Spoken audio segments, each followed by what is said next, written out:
I am not a vegetable sneak. G'day, it's Alice Zaslavsky and I'm here with the good guys for some kitchen quicks.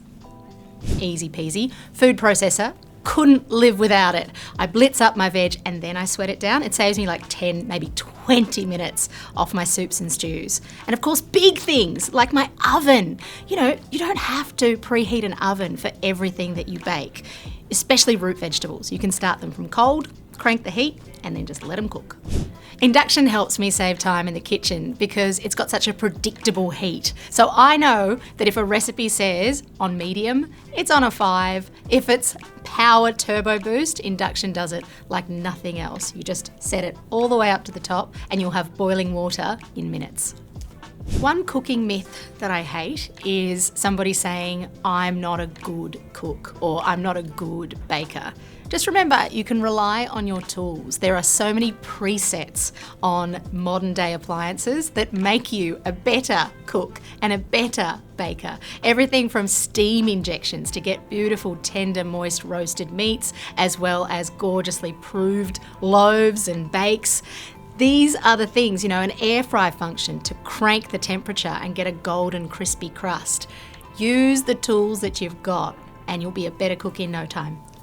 Steam ovens are a game changer, especially if you like to lock in nutrients. If you're a one tray baking household, steam ovens are for you. Because often when you do a one tray bake, some things dry out while others don't cook in time. Steam ovens, especially a combi steam, will circumvent that and you'll get that gorgeous tender result with crispy top. Delish.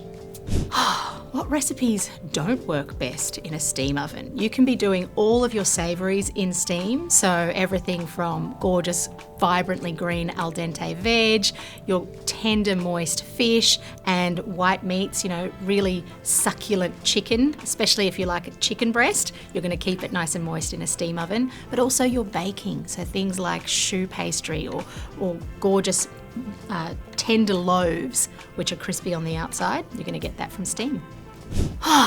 When you're looking to make a family-friendly kitchen, you've got to think about who's using it and how. These days, you've got cool touch ovens. You've got induction cooktops that don't heat up, so you don't have to worry about little hands feeling along a bench top.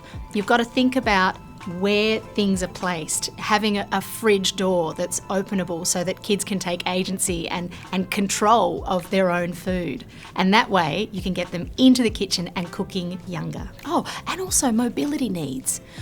One thing that we don't think about is that as we age, our needs change in the kitchen. So having something like a food processor or another kind of mandolin, something that makes chopping easier for those who need it, that's the sandwich end that we need to think about when making a family-friendly kitchen. Okay, I'm going to give you 2 options for perfectly mashed potatoes. Option 1, you're going to use your hob.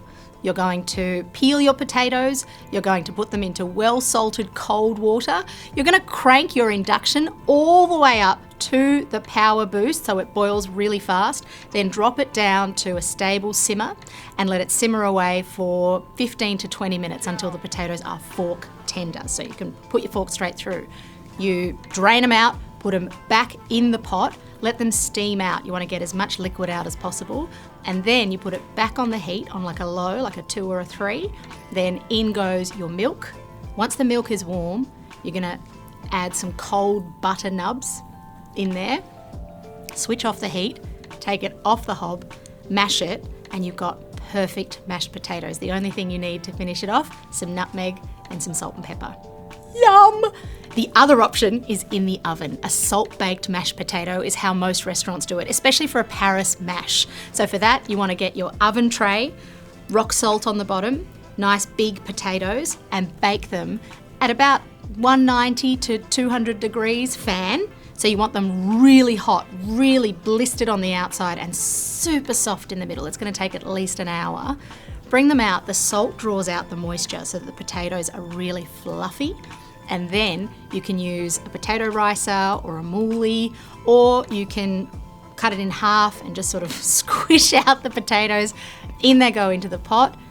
Do the same method with the milk and the cold butter. Mash, mash, mash. Salt, pepper, nutmeg. Mwah! I am not a vegetable sneak. For me, you hero the veg always, because here's the thing, we don't give kids a chance to realise that they actually love the taste of vegetables if we hide them. So my recommendation is to start small. Rather than hiding the veg inside, put it on the table as part of a family-style sharing, grazing spread, and let your picky eaters pick the food for themselves. It may take a little while, but in the long run, hard, easy will be the way to go, because they'll be choosing that for themselves and they'll feel more courageous and more adventurous of their own volition. That's it for today's Kitchen Quicks. Don't forget to ask your quick cooking questions at The Good Guys.